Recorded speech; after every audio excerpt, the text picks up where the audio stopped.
Okay, അപ്പോൾ എന്താണ് നമ്മളെ എൻട്രൻസിൻ്റെ ഒരു ഞാൻ പഠിക്കുന്ന കാലത്ത് തന്നെ ഏറ്റവും കൂടുതൽ മാത്സിൽ ഇടങ്ങാറാക്കിയ ചാപ്റ്ററുകളിലൊന്ന് conic sections.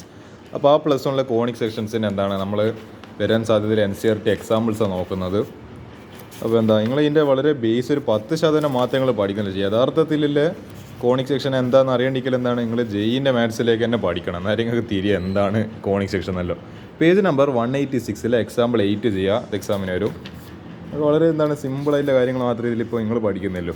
Really I feel അത്രമാത്രം കാര്യങ്ങൾ നമുക്ക് കണ്ടൻറ്റ് പഠിക്കാനുണ്ട്. അപ്പോൾ പേജ് നമ്പർ 194 എക്സാമ്പിൾ 12 എക്സാമ്പിൾ 13 ചെയ്യുക. അത് എക്സാമിന് വരും. വേറെ എന്തെങ്കിലും ക്വസ്റ്റ്യൻസ് ഇനി ഉണ്ടോ? കുറേ എസെൻട്രിസിറ്റി എന്ന് പറഞ്ഞിട്ട് ഇങ്ങനെ കാണുന്നുണ്ടല്ലോ. ഹൈപ്പർ ബോള, വേറെ ബോള, മറ്റേ ബോള, എന്തെല്ലാം ബോള ഇതിലില്ലത്. നമ്മൾ പേജ് നമ്പർ 201 എക്സാമ്പിൾ 15 ചെയ്യുക. എക്സാമിന് വരും. അപ്പോൾ അത്ര ക്വസ്റ്റ്യൻസ് ഇല്ല. ഇനി എന്ത് ചെയ്യാം, നമുക്കിത് വരാൻ സാധ്യത ഒരു 5 ക്വസ്റ്റ്യൻസ് വളരെ എളുപ്പമായിട്ടുള്ള ക്വസ്റ്റ്യൻസ് ഞാൻ ചെയ്യുന്നില്ല. നിങ്ങൾക്ക് കുറച്ചൊരു പ്രയാസം എന്ന രീതിയിലുള്ള ഒരു 5 ക്വസ്റ്റ്യൻസ് ഞാൻ ഈ പാടത്തുനിന്ന് ടോട്ടലായിട്ട് സെലക്ട് ചെയ്തിട്ടുണ്ട്. അതെന്ത് ചെയ്യാം, നമുക്ക് ഒന്ന് നോക്കാം ഏതായാലും. അപ്പോൾ ഇതിൻ്റെ പ്രത്യേകത എന്ന് പറയുന്നത് ഈ 5 ക്വസ്റ്റ്യൻസിൽ 4 ക്വസ്റ്റ്യൻസ് സർക്കിൾസുമായിട്ട് ബന്ധപ്പെട്ടില്ല. ബാക്കി പാരബോളിയും മറ്റേ എലിപ്സ്, പിന്നെ ഹൈപ്പർ ബോൾ, ഇതിൻ്റെ എല്ലാം വളരെ സിമ്പിളായില്ല എന്ന് പറയേണ്ടത്. ഒരു കർവിൻ ഇക്വേഷൻ തന്നിട്ട് അതിൽ ലെങ്ത് ഓഫ് ലാറ്റസ് റെക്റ്റം, ഫോസായി, മറ്റേ വെർട്ടിസസ്, അങ്ങനത്തെ വളരെ പിന്നെ എസെൻട്രിസിറ്റി, വളരെ സിമ്പിളായിട്ടുള്ള കാര്യങ്ങളാണ് ഡിസ്കസ്. അതിൽ നിങ്ങൾ നോർമലായിട്ട് ഇതിൽ പഠിച്ചിട്ടുണ്ട്. ഏതിൽ നോർമലായിട്ട് പാഠം പഠിക്കുമ്പോൾ പഠിച്ചിട്ടുണ്ട്. അപ്പോൾ അതിൻ്റെ ഇക്വേഷനും കാര്യങ്ങളും വളരെ സിമ്പിളായിട്ട് ചെയ്യാൻ പറ്റുന്ന ക്വസ്റ്റൻസ് ഒന്നും ഞാൻ വെറുതെ ഡിസ്കസ് ചെയ്തിട്ട് സമയം കളയുന്നില്ല. നിങ്ങളെ ബുദ്ധിമുട്ടിക്കാൻ ഞാൻ ചില സർക്കിൾസ് എന്ന് നിങ്ങളെ ബുദ്ധിമുട്ടിക്കാൻ ഞാൻ ചില കുറച്ച് ക്വസ്റ്റൻസ് അത് ഞാൻ കാണിച്ചു തരാം. Find the equation of A circle with centre 2, 2. അപ്പോൾ ഇത് H, K സെൻറ്റർ എടുക്കുക ആൻഡ് പാസിംഗ് ത്രൂ 4, 5. അപ്പോൾ if P(x,y) is any point on A circle and H, K be the center of the circle then radius R is equal to. അപ്പോൾ ഇങ്ങനെയാണ് ഇതിപ്പോൾ ഒരു circle ഉണ്ട്. ഈ പാസസ് ത്രൂ ഇതാണ് centre 2, 2. ഇത് passes through point 4, 5.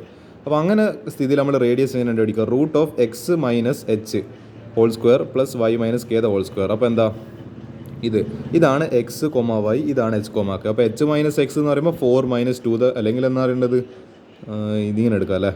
Okay, 4 - 2 the whole square അല്ലെ 2 - 4 whole square, എങ്ങനെ എന്തെങ്കിലും കുഴപ്പമില്ല, കാരണം സ്ക്വയർ ആണ്, എന്തായാലും പോസിറ്റീവ് ആയിക്കോളൂ.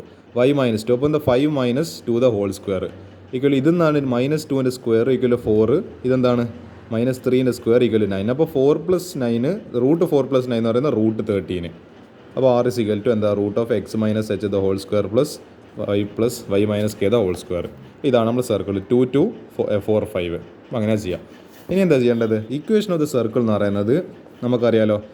ഇത് ഒരു പോയിന്റ് തന്നിട്ടില്ലെങ്കിലുള്ള ഫോമാണ് X minus H the whole square plus Y minus K the whole square equal to R square. R square ഇവിടെ റൂട്ട് 13 സ്ക്വയർ.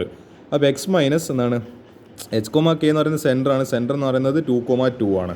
അപ്പോൾ X minus 2 the whole square plus Y minus K എന്ന് പറയുമ്പോൾ 2. അപ്പോൾ Y minus 2 the whole square equal root 13 square. ഇത് എന്തായാലും 13 വരും. Given H, K is equal to 2, 2, radius equal root 13. അപ്പോൾ ഇതൊന്ന് എക്സ്പാൻഡ് ചെയ്ത് കഴിഞ്ഞാൽ X മൈനസ് 2 ഹോൾ സ്ക്വയർ എങ്ങനെ എക്സ്പാൻഡ് ചെയ്യുക? A square plus B square minus 2AB. അതേപോലെ Y മൈനസ് 2 അതേപോലെ എക്സ്പാൻഡ് ചെയ്യാൻ equal Y square plus A square plus B square minus 2AB. അപ്പോൾ 4Y. അപ്പോൾ X square plus 4X minus 4X അല്ല, X square plus 4 minus 4X plus Y square plus 4 minus 4Y. അപ്പോൾ ഈ 4ഉം 8. അപ്പോൾ ഈ 8ന് അപ്പുറത്തേക്ക് വരണേ. അപ്പോൾ 13 അങ്ങനെയല്ല ഇന്ന് ഈ 13 ഇപ്പുറത്തേക്ക് വരട്ടെ. അപ്പോൾ ഇവിടെ 8 ഉണ്ട്, പിന്നെ ഒരു -13. ഈ 13 ഇപ്പുറത്ത് വരുമ്പോൾ അപ്പോൾ 8ന്ന് 13 കുറച്ച് കഴിഞ്ഞാൽ -5. അപ്പോൾ അതാ ഇവിടെ ഈ കാണുന്ന നിങ്ങൾ -5. ഇനി എന്ത് ചെയ്യുക? X സ്ക്വയർ ആദ്യം, പിന്നെ Y സ്ക്വയർ, പിന്നെ -4X, പിന്നെ -4Y മൈനസ് ഇതെന്താ form? X square plus Y square plus 2GX plus 2FY plus C equal constant. അപ്പോൾ ആ ഫോർമാറ്റിൽ നമ്മൾ ജനറൽ ഇക്വേഷൻ ഓഫ് സർക്കിൾ കിട്ടിയല്ലോ. ഇതാണ് ഇക്വേഷൻ ഓഫ് സർക്കിൾ എന്ന് പറയുന്നത്. അടുത്തൊരു ക്വസ്റ്റ്യന്, does the point -2.5, 3.5 lie inside, outside or on the circle X square? ഇത് നല്ലൊരു ആപ്ലിക്കേഷനിലുള്ള ക്വസ്റ്റ്യനാണ്. അതായത് ഈ സർക്കിളിന് ഇക്വേഷൻ തന്നിട്ടുണ്ട്. ഇതിൽ ഈ പറഞ്ഞ ഈ -2.5, 3.5 എന്നുള്ള പോയിന്റ് അതായത് ഇങ്ങനെ ഒരു സർക്കിൾ വരച്ച് ഇതാണ് X square plus Y square equal to radius 5 ഒരു സർക്കിളാണ്, കാരണം 25 ആണല്ലോ. അപ്പോൾ R square equal to 25, R is equal to 5. അപ്പോൾ X square plus Y square equal to 25 ഒരു സർക്കിൾ. അതിൽ ഈ പറഞ്ഞ ഈ പോയിന്റ് സർക്കിളിൻ്റെ ഉള്ളിലാണോ അതല്ലെങ്കിൽ സർക്കിളിൻ്റെ പുറത്താണോ അല്ലെങ്കിൽ സർക്കിളിൻ്റെ മുകളിലാണോ ഇത് കണ്ടുപിടിക്കണം. അപ്പോൾ എന്താ ചെയ്യുക, X square plus Y square equal 25. അപ്പോൾ എസ് ഇസ് ഈക്വൽ നമുക്ക് എസ് എന്ന് പറഞ്ഞിട്ട് എടുക്കാം. എന്താണ് X square plus Y square minus 25 പുറത്ത് -25. അപ്പോൾ നമുക്കറിയാം ഈ പറഞ്ഞ എന്താണ്, ഇത് ഇക്വേഷൻ ഓഫ് ദ സർക്കിൾ ആണെങ്കിൽ this point should satisfy this equation. അപ്പോൾ നമുക്ക് ഈ ഒരു എക്സ് കോമ വൈ ഇതിൽ ഇട്ട് കൊടുക്കാം, ഈ വാല്യൂസ് ഈ ഒരു ഇക്വേഷനിലേക്ക് ഇട്ട് കൊടുക്കാം. അപ്പോൾ എസ് ഇസ് ഈക്വൽ ടു എക്സിൻ്റെ സാധനം -2.5 സ്ക്വയർ പ്ലസ് ഇതാണ് 3.5 സ്ക്വയർ -25. അപ്പോൾ നമുക്ക് നോക്കാം ഈ എന്താണ് -2.5 സ്ക്വയർ എന്തായാലും ഈ ഒരു ഇത് -30 പോകും. അപ്പോൾ പിന്നെ എന്താ 2.5 സ്ക്വയർ എന്ന് പറയുന്നത് 6.25, 3.5 സ്ക്വയർ 12.25 -25. അപ്പോൾ എന്താ ഇത് കിട്ടുന്ന ആൻസർ 18.50 -25. എന്തായാലും ഇതൊരു അപ്രോക്സിമേറ്റ് ഒരു 19 എടുത്ത് 19 -25 എത്ര, എന്തായാലും ഇത് ലെസ് ദാൻ 0 എന്ന് അറിയാം. കാരണം ചെറിയ ക്വാണ്ടിറ്റി നിന്ന് വലിയ ക്വാണ്ടിറ്റി കൊടുക്കുന്നത്. അപ്പോൾ എന്തായാലും നെഗറ്റീവ് ആയി പോകും. അവിടെ ഓൾറെഡി കൊടുത്തിട്ടുണ്ട് -6.50 ലെസ് ദാൻ 0. അപ്പോൾ നമുക്കറിയാം ഇങ്ങനെ നമ്മൾ ചെയ്തിട്ട് കിട്ടുന്നതാണെങ്കിൽ എന്താണ് ലെസ് ദാൻ 0 ആണെങ്കിൽ ഇൻസൈഡ് ദ സർക്കിൾ. ഇനിയിപ്പോൾ ഈക്വൽ ടു 0 ആണെങ്കിൽ on the circle, greater than 0 ആണെങ്കിലോ എന്തിനാ പറയാം outside the circle. അത്രയല്ലോ.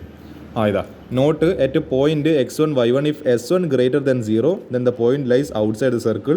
If s1 equal to 0 point lies on the circle. If s1 less than 0 then point is inside the circle. നമ്മൾ ഈ പറഞ്ഞ കാര്യം തന്നെ ഓരോന്നും കൂടി ഒന്ന് വിശദീകരിച്ചിട്ടുണ്ട്. ഓക്കെ, അപ്പോൾ എന്താ point lies inside the circle. ഇങ്ങനെയാണ് നമ്മൾ എന്ത് ചെയ്യുക, ഈ പറഞ്ഞ ഒരു സ്റ്റേറ്റ്മെൻറ്റ് നമ്മൾ തെളിയിക്കും. അപ്പോൾ എന്താ നമുക്ക് മനസ്സിലായി ഈ പറഞ്ഞ പോയിന്റ് ഈ സർക്കിളിൻ്റെ ഉള്ളിലാണ് ലൈ ചെയ്യുന്നത്.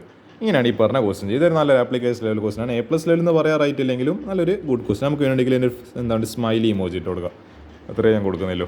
അപ്പോൾ ഇനി എന്ത് ചെയ്യുക, ഒരു 3 ദിവസം കൂടി ബാക്കിയുണ്ട്. ഞാനിതിനി കുറച്ച് ദിവസം കഴിഞ്ഞിട്ട് ഒരു 2-3 ആഴ്ച കഴിഞ്ഞിട്ട് ഇനി കോണിക് സെക്ഷനായിട്ട് പിന്നെയും വരുന്നുണ്ട്.